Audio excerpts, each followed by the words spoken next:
Everyone. तो आइए आज फिजिक्स का क्लास शुरू करते हैं। तो फिजिक्स के क्लास को शुरू करने से पहले मैं थोड़ा सा साइंस के बारे में बताना चाहूंगा और उसका जो मार्किंग सिस्टम है, कैसे क्वेश्चन पूछता है, कितना मार्क्स में कहां पर पूछता है, तो उस मार्किंग सिस्टम को थोड़ा सा मैं समझाना चाहूंगा। तो आइए, साइंस विज्ञान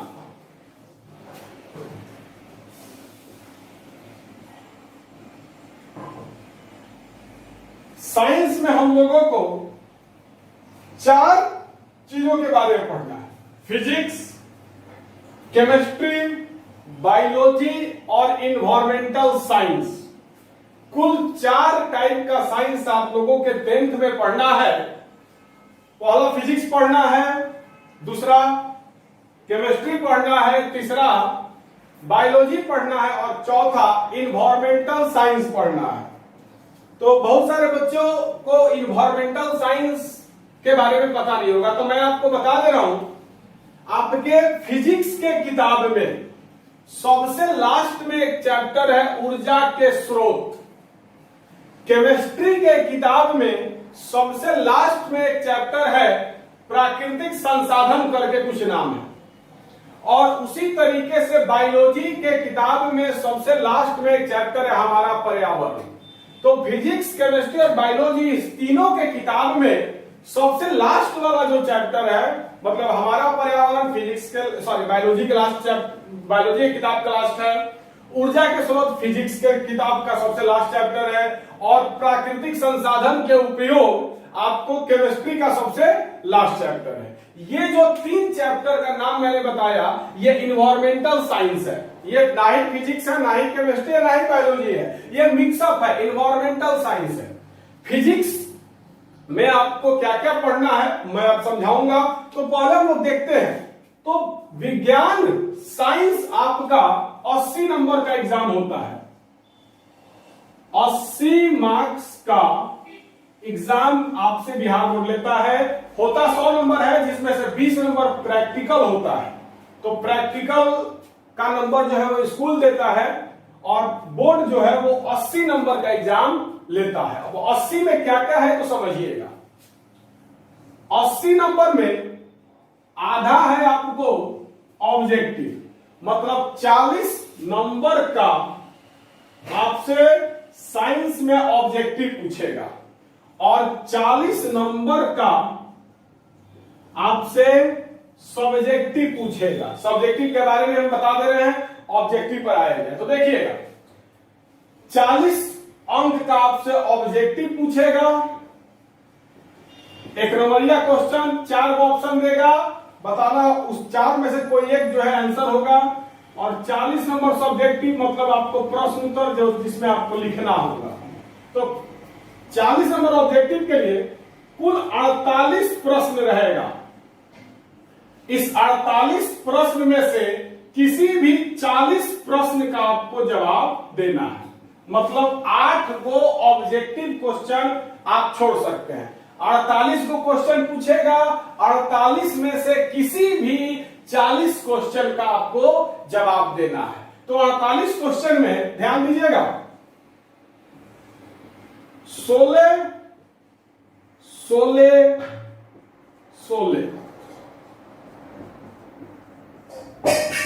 16 प्रश्न आपके फिजिक्स के किताब से रहेगा, 16 प्रश्न आपके केमिस्ट्री के किताब से रहेगा और 16 प्रश्न जो है वो आपके बायोलॉजी के किताब से रहेगा। तो 16 प्रश्न फिजिक्स के किताब से, 16 प्रश्न केमिस्ट्री के किताब से और 16 प्रश्न बायोलॉजी के किताब से। कुल मिलाकर के 48 प्रश्न रहेगा। 48 प्रश्न में से किसी भी 40 प्रश्न का आपको जवाब देना है और हर एक प्रश्न का 1 नंबर मिलेगा, मतलब 40 नंबर आपको ऑब्जेक्टिव। अब सब्जेक्टिव पर चर्चा करते हैं। तो सब्जेक्टिव पर थोड़ा सा डीपली बताना होगा आप लोगों को। तो अब हम लोग ऑब्जेक्टिव देख लिया, अब सब्जेक्टिव पर थोड़ा सा हम लोग चर्चा करते हैं। तो देखिएगा,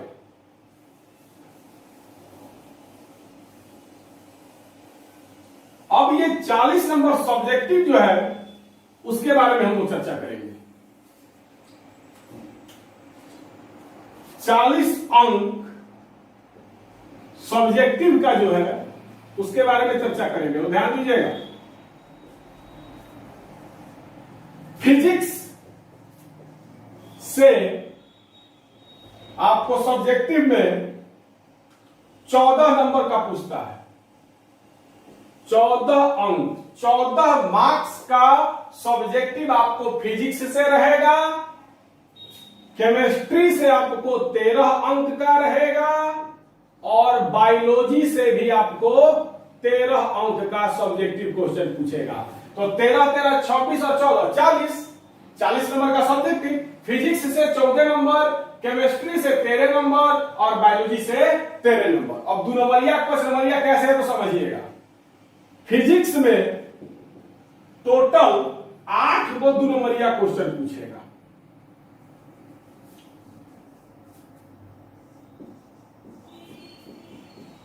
टू मार्क्स, समझिएगा, छोड़िए, क्योंकि 6 नंबर पूछता है इसलिए 5 मार्क्स लिखना उचित नहीं है। तो फिजिक्स से समझिएगा, फिजिक्स से आपको 8 को 2 नंबरिया क्वेश्चन देगा, 2 अंक वाला 8 को प्रश्न देगा, 2 नंबरिया 8 को क्वेश्चन देगा। इस 8 में से किसी भी 4 को क्वेश्चन का आपको जवाब देना है। 8 को आपको क्वेश्चन देगा फिजिक्स में, 2 नंबर वाला 2 नंबरिया क्वेश्चन 8 को देगा। उस 8 को में से किसी भी 4 प्रश्न का जवाब देना है। तो 2 नंबरिया से आपको मिल गया 8 नंबर फिजिक्स में, 2 गुना 4 मतलब 8 अंक आपको मिल गया फिजिक्स में 2 नंबरिया से। 2 नंबरिया 4 को का जवाब देना है, 8 को क्वेश्चन देगा, किसी भी 4 का जवाब देना है। तो 2 गुना 4 8 अंक आपको मिल गया 2 नंबरिया से। और 6 अंक वाला 2 प्रश्न पूछेगा। फिजिक्स में 5 नंबरिया नहीं होता है, फिजिक्स में 6 नंबरिया होता है। तो 6 नंबर का 2 ठो प्रश्न आपसे पूछेगा। इस दोनों में से किसी एक प्रश्न का आपको जवाब देना है।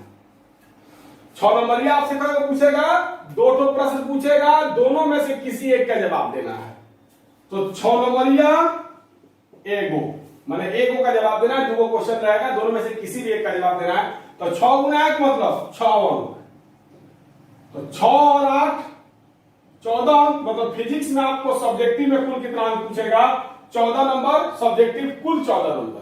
अब आप समझ गए, 2 नंबरिया का 8 को क्वेश्चन रहेगा, इसमें 4 का जवाब देना है। 6 नंबरिया 2 क्वेश्चन रहेगा, इसमें से 1 का जवाब देना है। तो अगर चाहो तो वीडियो को पॉज करके उतार सकते हो मार्किंग सिस्टम।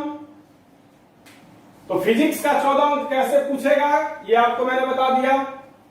अब आइए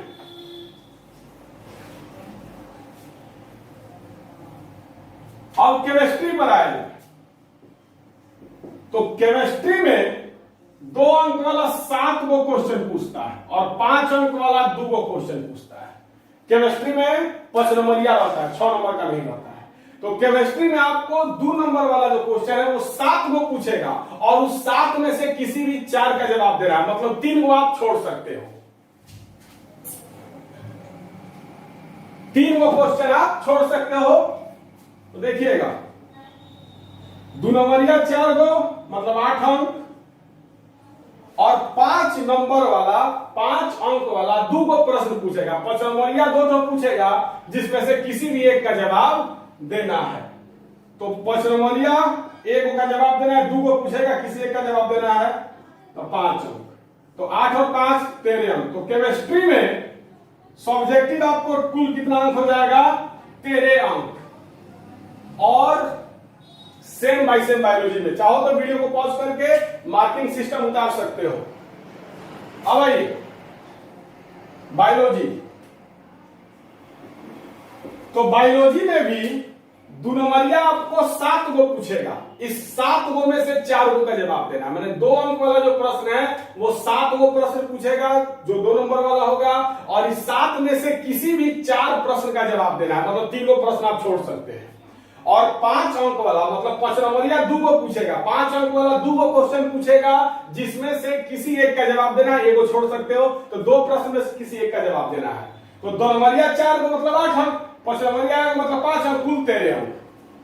तो आप लोग समझ गए कि 40 नंबर का जो सब्जेक्टिव है आपको साइंस में, उस सब्जेक्टिव में 14 नंबर फिजिक्स, जिसमें से 6 नंबरिया एगो और 4 नंबरिया, सॉरी 2 नंबरिया का 2 नंबरिया 8 में रहेगा, 4 को जवाब देना है। तो मैंने आपको सब्जेक्टिव समझा दिया कि सब्जेक्टिव में कैसे पूछता है।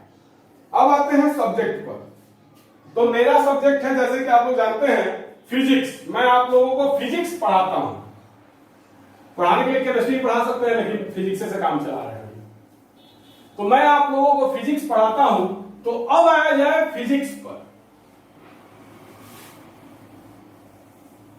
तो फिजिक्स में आपको कुल पढ़ना है 4 गो चैप्टर।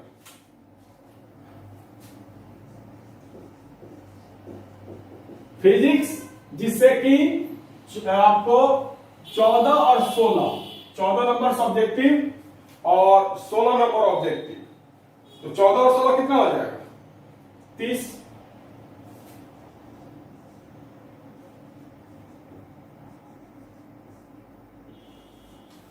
चौदह नंबर का सब्जेक्टिव पूछता है फिजिक्स में और 16 नंबर का ऑब्जेक्टिव पूछता है। मतलब ये जो फिजिक्स है ये 30 नंबर का है।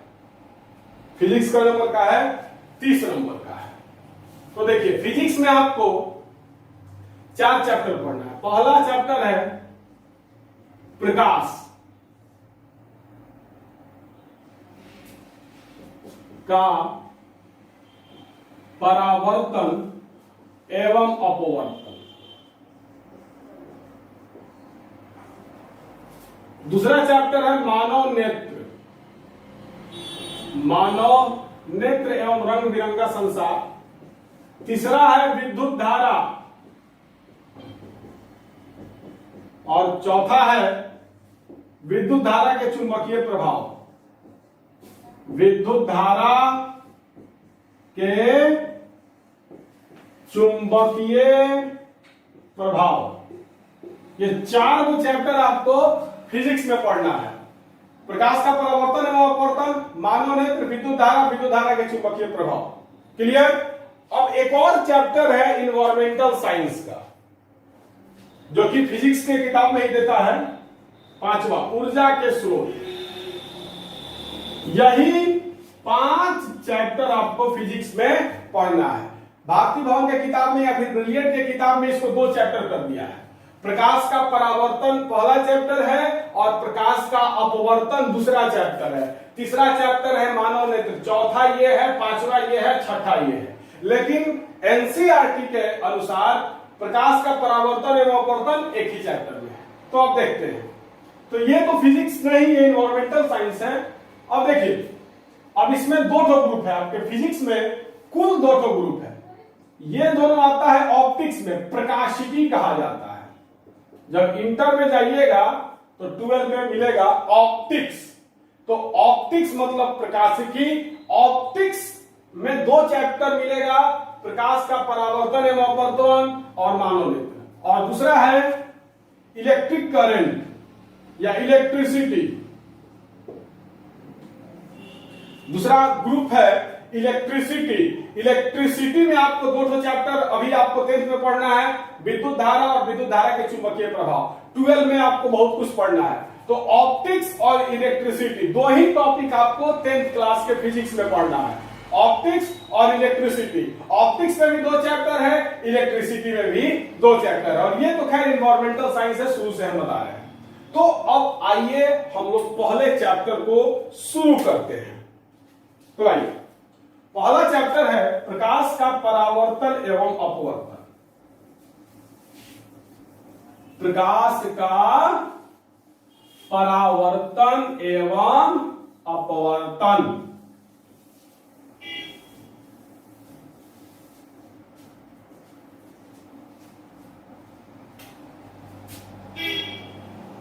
पहला चैप्टर है प्रकाश का परावर्तन एवं अपवर्तन। बहुत ही वीआईपी चैप्टर है। अगर अच्छा से पढ़ ले रहे हैं, मन से पढ़ ले रहे हैं, तो 12 में थोड़ा सा भी दिक्कत नहीं होगा।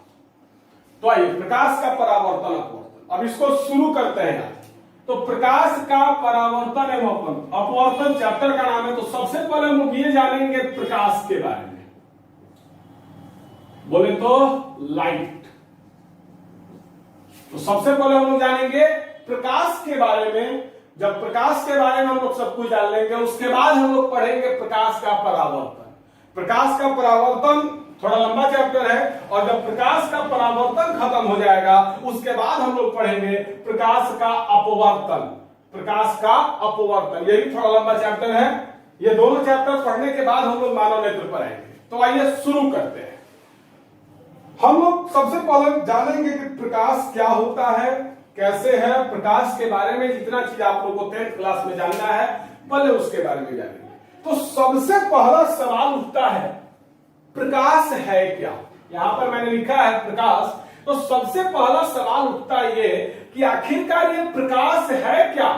तो समझिएगा मेरी बात को। जैसे कभी बल्ब जल रहा है तो मैं आपको दिख रहा हूं, बल्ब जल रहा है, बल्ब से प्रकाश निकल रहा है, जिसके वजह से मैं आपको आसानी से दिख जा रहा हूं।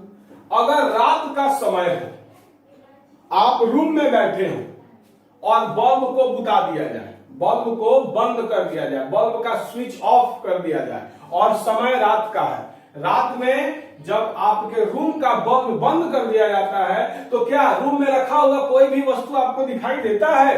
निश्चित तौर पर है कि अगर बल्ब बंद कर दिया जाएगा तो रूम में रखा हुआ कोई भी वस्तु आपको दिखाई नहीं देगा। रात में अगर आपके रूम का बल्ब बंद कर दिया जाए तो चारों तरफ अंधेरा ही अंधेरा दिखाई देगा आपको। आपके रूम में जितना भी वस्तु रखा हुआ है उसमें से कोई वस्तु दिखाई नहीं देगा। लेकिन जैसे ही बल्ब को जला दिया जाएगा, मतलब बल्ब का स्विच ऑन कर दिया जाएगा, तुरंत पूरे रूम में प्रकाश फैल जाएगा और रूम में रखा हुआ सारा का सारा वस्तु आपको आसानी से दिखाई देने लगेगा। तो मेरे कहने का मतलब क्या है? तो मेरे कहने का मतलब यह है कि प्रकाश की सहायता से हम लोग किसी भी वस्तु को देख पाते हैं। अगर प्रकाश नहीं रहे तो हम लोग किसी भी वस्तु को नहीं देख पाएंगे, और अगर प्रकाश है तो हम लोग सारे वस्तुओं को देख पाते हैं। तो इससे यही निष्कर्ष निकलता है कि प्रकाश एक माध्यम है। प्रकाश क्या है? एक माध्यम है जिसके सहायता से हम लोग किसी भी वस्तु को देख पाते हैं। अगर अभी ये जो बल्ब जल रहा है, इस बल्ब को बंद कर दिया जाए तो मैं आपको नहीं दिखाई दूंगा, और ना ही ये बोर्ड पर मैंने जो लिखा है वो आपको दिखाई देगा, ना ही ये बोर्ड आपको दिखाई देगा। लेकिन अभी बल्ब जल रहा है जिसकी वजह से आपको मैं भी दिखाई दे रहा हूं, ये बोर्ड भी दिखाई दे रहा है, इस बोर्ड पर जो मैंने लिखा है वो भी दिखाई दे रहा है। तो कहीं ना कहीं प्रकाश की वजह से हम देख पा रहे हैं। अगर प्रकाश नहीं रहता तो हम लोग नहीं देख पाते। तो प्रकाश एक माध्यम है जिसकी सहायता से हम लोग किसी भी वस्तु को देख पाते हैं। हमको लग रहा है इतना काफी है। तो माध्यम को ही कारक कहा जाता है, माध्यम को ही कारक कहा जाता है। माध्यम को ही क्या कहा जाता है? कारक। तो प्रकाश का परिभाषा क्या हो जाएगा? मैंने आपके ग्रुप में नोट्स भेज दिया है। नोट्स को पहले उतार ले, कॉपी में फेयर बना ले, उसके बाद ही वीडियो को देखें, ज्यादा अच्छा से समझ में आएगा। मैंने हर एक चीज का परिभाषा का नोट्स बना करके आपके ग्रुप में डाल दिया है। आज जितना पढ़ाई होगा उस सबका नोट्स आपको मिल चुका है। आपके ग्रुप में मैंने डाल दिया है, आप ग्रुप में से उतार लो पौधे। तो मैंने ग्रुप में आपको डाल दिया है। तो देखिएगा, मैंने प्रकाश का परिभाषा लिखवाया है। प्रकाश एक कारक है। प्रकाश वह कारक है, कारक बोले तो माध्यम, कारक बोले तो माध्यम। प्रकाश वह कारक है जिसकी सहायता से हम लोग किसी भी वस्तु को देख पाते हैं। अभी मैंने समझाया, बल्ब बंद कर दिया जाएगा, कुछ नहीं दिखाई देगा। बल्ब जल रहा है, मैं दिखाई दे रहा हूं, बोर्ड दिखाई दे रहा है। मतलब प्रकाश, बल्ब से क्या निकल रहा है? लाइट निकल रहा है, बल्ब से प्रकाश निकल रहा है। तो प्रकाश के माध्यम से ही तो हम दिख रहे हैं या फिर बोर्ड दिख रहा है। अगर बल्ब बंद कर दिया जाए तो प्रकाश आना बंद हो जाएगा, और प्रकाश बंद हो जाएगा तो हम भी गायब हो जाएंगे, बोर्ड भी गायब हो जाएगा। तो इससे यही निष्कर्ष निकलता है कि प्रकाश एक कारक है जिसकी सहायता से हम लोग किसी भी वस्तु को देख पाते हैं। तो अब आपसे अगर कोई प्रकाश का परिभाषा पूछे तो आप आसानी से बता सकते हो क्या?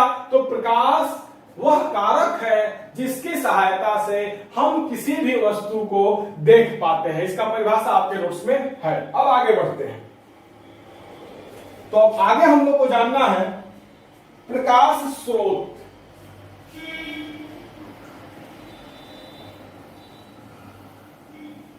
प्रकाश स्रोत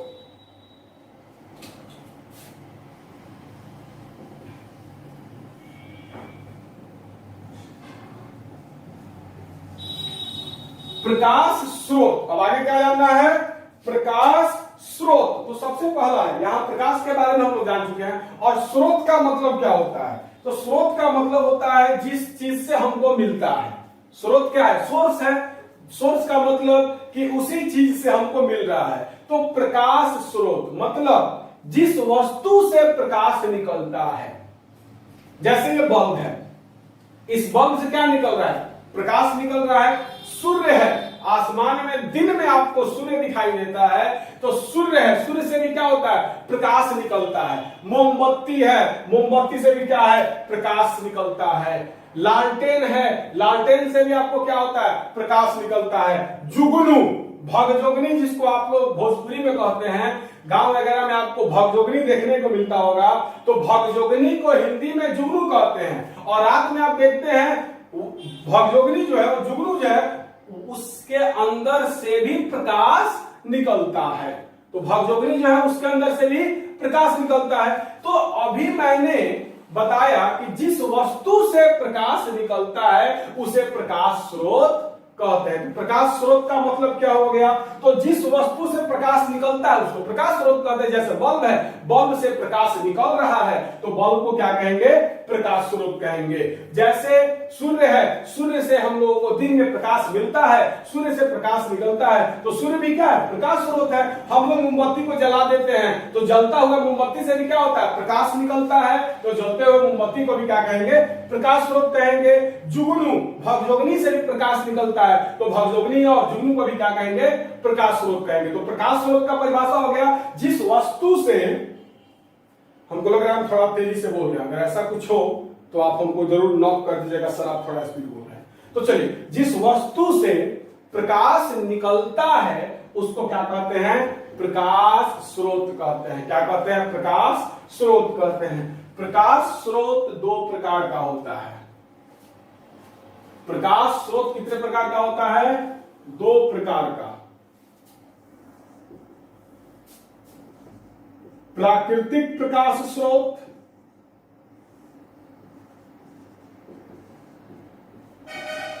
और एक होता है मानव निर्मित प्रकाश स्रोत। मानव निर्मित प्रकाश स्रोत।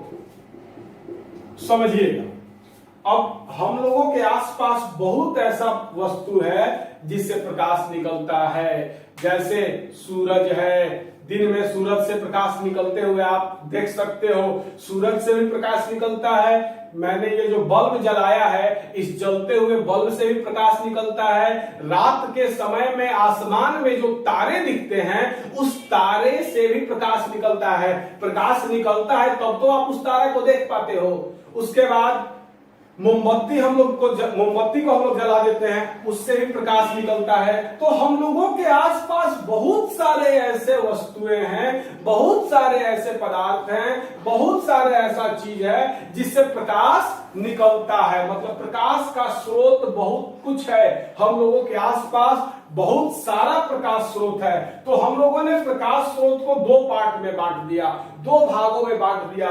पहला है प्राकृतिक प्रकाश स्रोत और दूसरा है मानव निर्मित प्रकाश स्रोत। तो आइए हम प्राकृतिक प्रकाश स्रोत और मानव निर्मित प्रकाश स्रोत के बारे में हम लोग जानते हैं। तो जिसको प्रकृति ने बनाया, प्रकृति बोले तो भगवान ने, अल्लाह ने, जिसको कि मतलब कि भगवान या फिर अल्लाह मतलब कि एक ऐसा चीज जो हमको दिखाई नहीं देता है, एक ऐसी शक्ति, उस शक्ति को हम लोग हिंदू लोग भगवान कहते हैं, मुस्लिम लोग अल्लाह कहते हैं। तो एक ऐसी शक्ति जो दिखाई नहीं देता है, उसी को तो हम लोग भगवान मानते हैं या फिर अल्लाह मानते हैं। तो वैसे ही प्राकृतिक प्रकाश स्रोत। तो यहां पर भगवान या अल्लाह कहना उचित नहीं होगा, क्योंकि साइंस इन सारी चीजों को नहीं मानता है। तो साइंस ने उसको प्रकृति बोल दिया। साइंस ने क्या बोल दिया?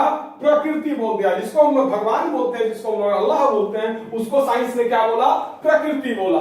तो पहला होता है प्राकृतिक प्रकाश स्रोत और दूसरा होता है मानव निर्मित प्रकाश स्रोत। तो प्राकृतिक प्रकाश स्रोत जिसको कि प्रकृति ने बनाया है, वैसा प्रकाश स्रोत जिसको प्रकृति ने बनाया है, प्राकृतिक प्रकाश स्रोत कहलाता है। जैसे सूर्य को हम लोगों ने नहीं बनाया, सूर्य को किसने बनाया? प्रकृति ने बनाया।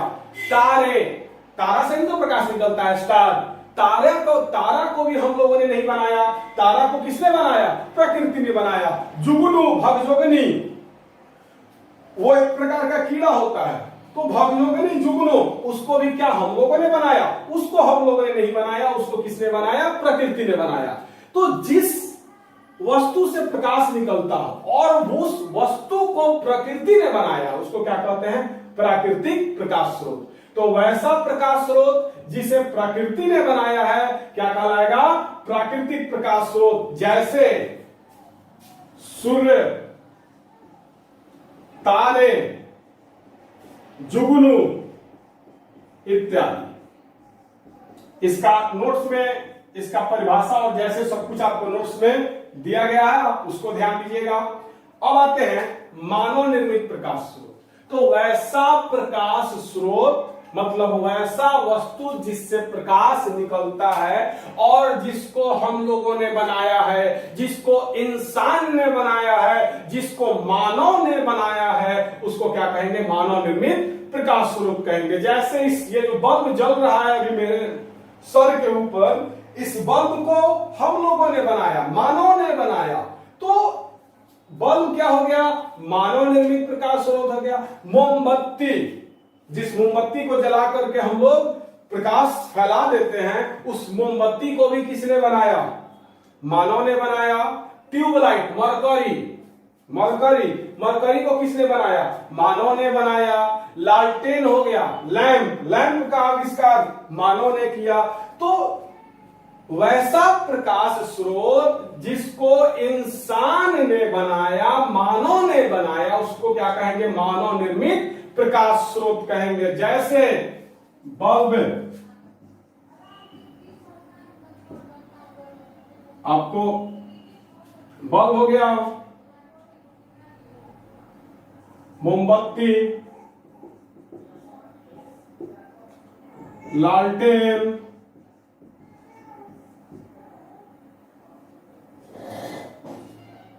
मरकरी इत्यादि। तो इन सारी चीजों को, बल्ब को, मोमबत्ती को, लालटेन को, मरकरी जो जलता है हमारे रूम में, उसको, इन सारी चीजों को मानव ने बनाया, इसलिए इसको क्या कहेंगे? मानव निर्मित प्रकाश स्रोत। तो हमको लग रहा है कि आपको समझ में आ गया होगा कि प्रकाश स्रोत क्या होता है। तो जिस वस्तु से प्रकाश निकलता है उसको प्रकाश स्रोत कहते हैं। दो प्रकार होते हैं, प्राकृतिक प्रकाश स्रोत, मानव निर्मित प्रकाश स्रोत। तो वैसा प्रकाश स्रोत जिसे प्रकृति ने बनाया है, जैसे सूर्य, तारे, जुगनू, इसको प्राकृतिक प्रकाश स्रोत कहेंगे। वैसा प्रकाश स्रोत जिसको मानव ने बनाया है, जैसे बल्ब, मोमबत्ती, लालटेन इत्यादि, इसको मानव निर्मित प्रकाश स्रोत कहेंगे। तो अब अपने कहानी को आगे बढ़ाते हैं। अब आते हैं हम लोग प्रदीप्त और अप्रदीप्त पर। अब हम लोग किस पर आते हैं? प्रदीप्त और अप्रदीप्त पर।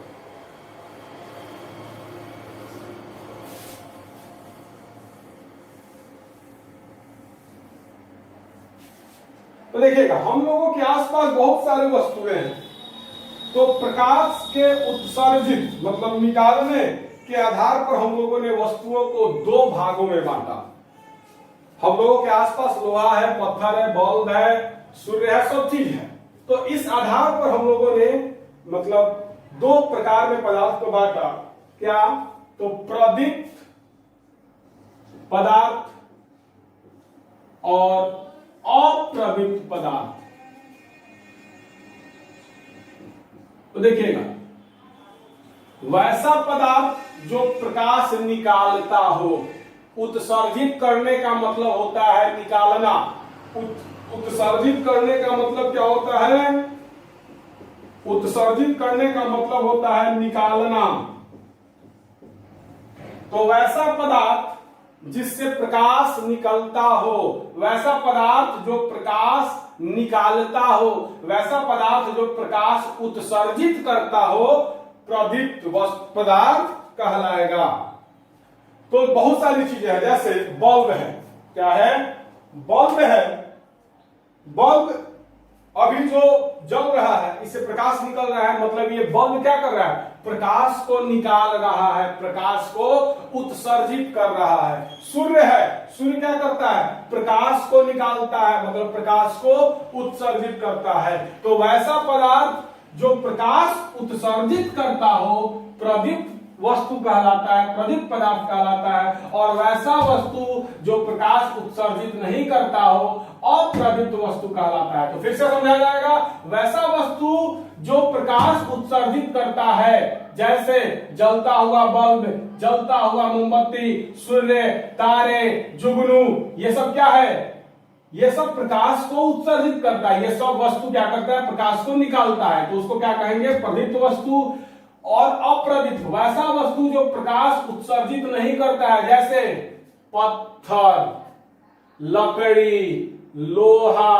पत्थर से प्रकाश निकलता है, लकड़ी से प्रकाश निकलता है, लोहा से प्रकाश निकलता है, ईंटा से प्रकाश निकलता है, हम लोगों के देह में से प्रकाश निकलता है। तो जिस वस्तु से प्रकाश नहीं निकलता है, मतलब वैसी वस्तुएं जो प्रकाश उत्सर्जित नहीं करती हैं, अप्रदीप्त वस्तु कहलाती है। तो प्रदीप्त और अप्रदीप्त भी समझ गए होंगे।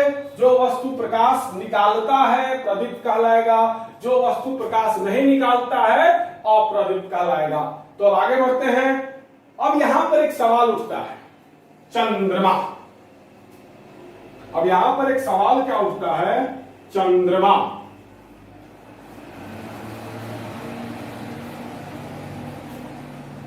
तो सवाल उठता है कि चंद्रमा से भी तो प्रकाश निकलता है, तो चंद्रमा प्रदीप्त वस्तु है कि अप्रदीप्त वस्तु है? चंद्रमा जो है ये प्रदीप्त वस्तु है या अप्रदीप्त वस्तु है? तो समझिएगा मेरी बात को ध्यान से। देखिएगा, जो पदार्थ प्रकाश उत्सर्जित करता है प्रदीप्त वस्तु कहलाता है, जो वस्तु पदार्थ उत्सर्जित नहीं करता है अप्रदीप्त वस्तु कहलाता है। तो चंद्रमा का क्या मामला है? तो चंद्रमा के मामला को समझेंगे हम। देखिएगा, यह हमारा सौर मंडल है, ये सूर्य है। क्या है? सूर्य है। मान लो यहां पर हमारा पृथ्वी है, और पृथ्वी के किनारे यहां पर मान लो चंद्रमा है। क्या है? इसका अंदर नहीं हटेगा।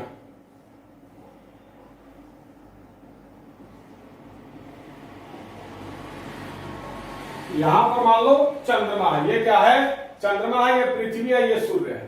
तो जब रात होता है, जब रात होता है तो रात में सूर्य थोड़े गायब हो जाता है, सूर्य डूबता थोड़े है।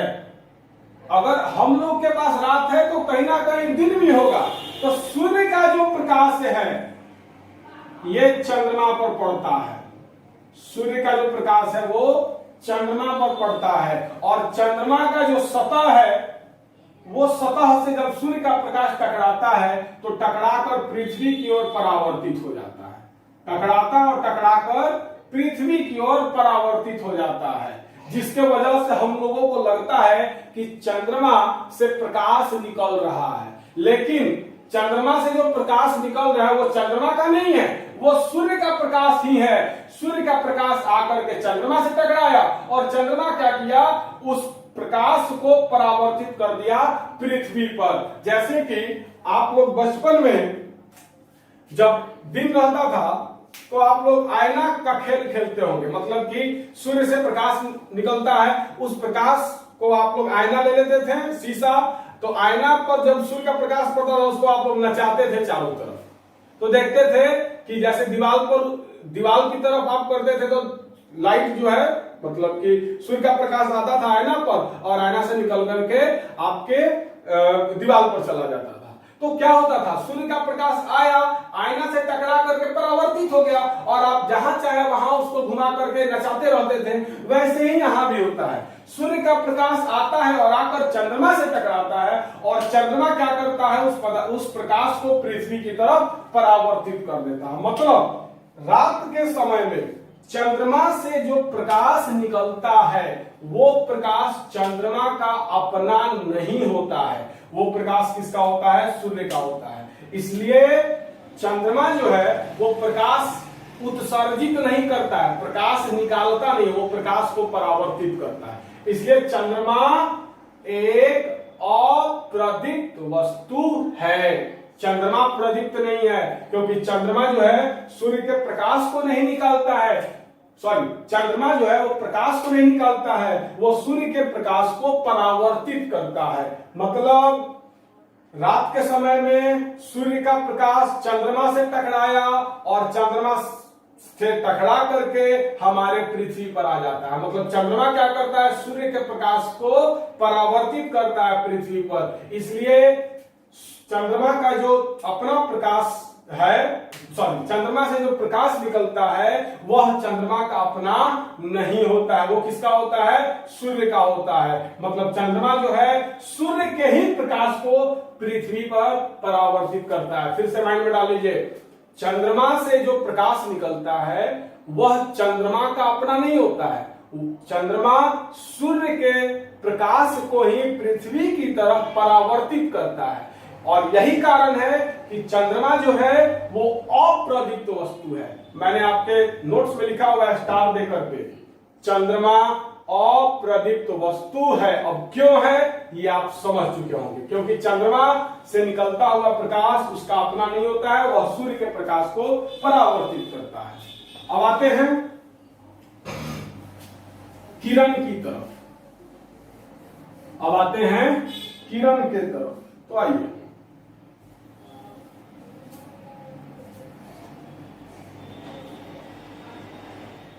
किरण, किसकी किरण, प्रकाश की, प्रकाश की किरण। समझिए प्रकाश का किरण होता क्या है। तो देखिए, मान लो ये सूर्य है, मान लो क्या है, ये सूर्य है, इस सूर्य से प्रकाश निकला, इस सूर्य से क्या निकला, प्रकाश निकला। तो जब प्रकाश निकलता है तो सीधे जाता है, मतलब सीधी रेखा पर चलता है। प्रकाश जो है हमेशा सीधा रेखा पर चलता है। तो प्रकाश से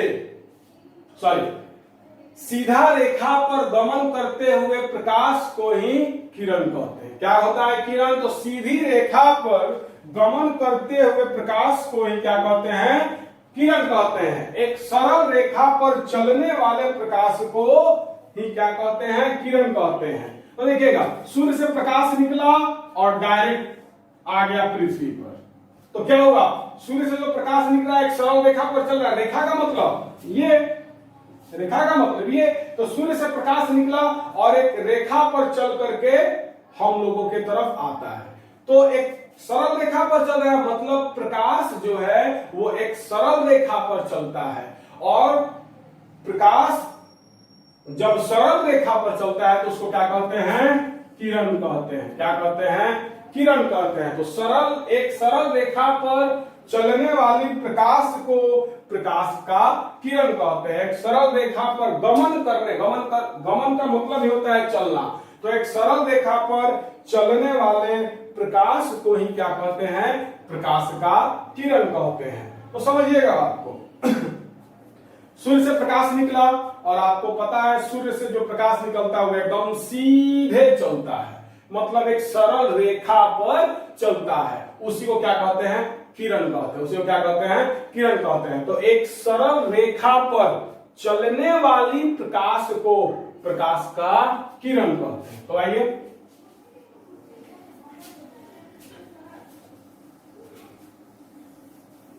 तो समझिएगा ध्यान से, परिभाषा मैंने आपको नोट्स में दे दिया है। तो एक सरल रेखा पर चलने वाले प्रकाश को किरण कहते हैं। समझिएगा, सूर्य से प्रकाश निकला कैसे? ऐसे। तो ये प्रकाश जो है कैसे चल रहा है? एक सरल रेखा पर चल रहा है। ये एक रेखा है और प्रकाश जो है इसी रेखा पर चल रहा है, तो इसी को क्या कहेंगे? किरण कहेंगे। इसी को क्या कहेंगे? किरण कहेंगे। तो एक सरल रेखा पर चलने वाली प्रकाश को किरण कहते हैं। अब आइए, अब हम लोग को जानना है किरण पुंज। क्या जानना है? किरण पुंज। तो देखिएगा, सूर्य से जो प्रकाश निकलता है वो थोड़ा निकलता है, ढेर सारा निकलता है। मान लो ये सूर्य है, इससे एक बार में ढेर सारा प्रकाश निकलता है, ऐसा बात थोड़ा है कि वो निकलता है। एक बार में ढेर सारा प्रकाश निकलता है। तो ये सब क्या है? ये सब क्या है? किरण ही तो है। ये सब क्या है? किरण है। तो किरणों के समूह को, ये जो किरणों का समूह है, ये जो किरणों का समूह है, उसी को क्या कहेंगे? किरण पुंज कहेंगे। किरणों का जो समूह है उसी को क्या कहेंगे? किरण पुंज कहेंगे। किरणों का ये जो समूह है उसी को क्या कहेंगे? किरण पुंज कहेंगे। तो जब भी सूर्य से प्रकाश निकलता है तो ये ढेर सारा निकलता है।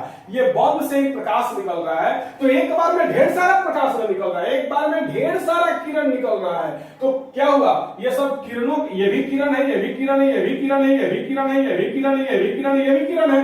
मतलब किरणों का समूह है। किरणों का समूह है। तो किरणों के समूह को किरण पुंज कहा जाता है। अब आइए किरण पुंज के प्रकार हम लोग जानेंगे। तो देखिएगा, किरण पुंज का मुख्यतः तीन प्रकार होता है। किरण पुंज का मुख्यतः 3 प्रकार होता है। किरण पुंज का मुख्यतः 3 प्रकार होता है। पहला होता है अपसारी किरण पुंज। पहला होता है अपसारी किरण पुंज। दूसरा होता है समानांतर किरण पुंज।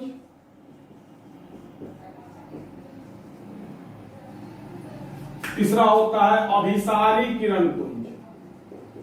तो किरण पुंज कितने प्रकार का होगा? 3 प्रकार का। पहला अपसारी किरण पुंज, दूसरा समानांतर किरण पुंज और तीसरा अभिसारी किरण पुंज। तो समझिएगा, अपसारी किरण पुंज क्या होता है? तो मान लो कोई बिंदु है, ये मान लो कोई बिंदु है, ये जो मेरे माथे के ऊपर बल्ब जल रहा है, तो ये रूम तो बहुत बड़ा है।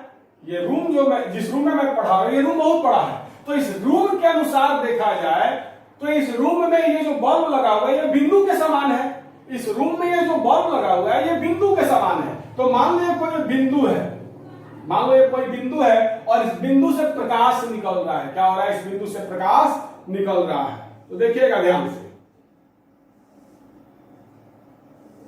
तो समझिएगा, किसी एक बिंदु स्रोत, ये जो बिंदु है वो क्या है? प्रकाश का स्रोत है। मतलब इस बिंदु से प्रकाश निकल रहा है, इसीलिए इसको क्या कहेंगे? बिंदु स्रोत। क्या कहेंगे?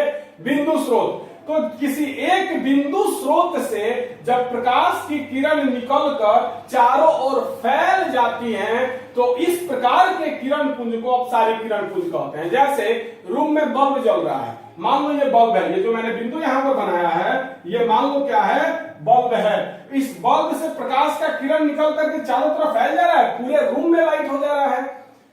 रूम में एक छोटा सा बल्ब लगा रहता है, लेकिन जैसे बल्ब को हम जलाते हैं, उस बल्ब से प्रकाश का ढेर सारा किरण निकल करके पूरे रूम में फैल जाता है। मतलब एक बिंदु से प्रकाश का किरण निकल करके चारों तरफ फैल जाता है। तो इस प्रकार के किरण पुंज को क्या कहेंगे? अपसारी किरण पुंज। एक किरण थोड़ा निकलेगा, किरणों का समूह निकलेगा, और किरणों के समूह को, मतलब ढेर सारे किरण को ही ना किरण पुंज कहते हैं। तो जब एक बिंदु स्रोत से, इस बिंदु से प्रकाश निकल रहा है, एक बिंदु स्रोत से प्रकाश की किरणें निकलकर चारों ओर फैल जाती हैं, इस प्रकार के किरण पुंज को अपसारी किरण पुंज कहते हैं। एक बिंदु से निकला और चारों तरफ फैल गया, इस प्रकार के किरण पुंज को क्या कहेंगे? अपसारी किरण पुंज कहेंगे। अब आइए अभिसारी। अभिसारी के बाद मैं समानांतर को बताऊंगा। अभिसारी किरण पुंज, इसमें क्या होता है? तो चारों तरफ से आकर के एक बिंदु पर मिल जाती है। एक किरण इधर से आया, एक किरण इधर से आया, एक किरण इधर से आया, मतलब कितना? बहुत सारा किरण हो गया। तो किरणों के समूह को किरण पुंज कहते हैं। तो यहां पर बहुत सारा किरण हो गया और किरण क्या हुआ? चारों तरफ से आकर के इस बिंदु पर मिल गया। माने इधर से भी आया, यहीं पर मिला, इधर से भी आकर के यहां पर मिल गया, इधर से भी आकर के यहां पर मिल गया। तीर के निशान को ध्यान से समझिएगा। तीर के निशान बता रहा है कि किधर से आ रहा है, किधर को जा रहा है। तो तीर का निशान से आपको समझ में आ रहा होगा कि एगो किरण इधर से आकर के यहां पर मिल गया, एगो किरण यहां से आकर के यहां पर मिल गया, एगो किरण यहां से आकर के यहां पर मिल गया। मतलब जब किरणों का समूह चारों तरफ से आकर एक बिंदु पर मिल जाता है, उसको क्या कहते हैं? अभिसारी किरण पुंज कहते हैं। जैसे बचपन में एस्टोमन बॉक्स, प्रकाश बॉक्स जो होता था, उसमें लेंस मिलता था। प्रकाश बॉक्स खरीदते थे आप लोग, तो उसमें लेंस मिलता था। तो आप लोग क्या करते थे? उस लेंस के मदद से दिन में धूप में खड़ा होकर के पेपर जलाते थे। तो पेपर कैसे जलाते थे? या फिर हाथ पर करते थे। तो कैसे होता था? तो लेंस को हम लोग धूप में ले जाते थे और पेपर के ऊपर रख देते थे। उससे होता क्या था कि लेंस जो था, प्रकाश का किरण आता था, उस लेंस से टकराता था और लेंस से टकरा करके उस पेज पर जो पेपर रहता था, उस पेपर पर गोटा हो जाता था। मतलब चारों तरफ से किरण आकर के उस पेज पर एक जगह मिल जाता था, जिसके वजह से वो पेपर जलने लगता था। आपको याद होगा, आप सभी ने ऐसा किया होगा। अगर नहीं किया है तो अब जरूर कर लीजिएगा, क्योंकि दिल तो बच्चा है जी। चलिए आगे देखते हैं।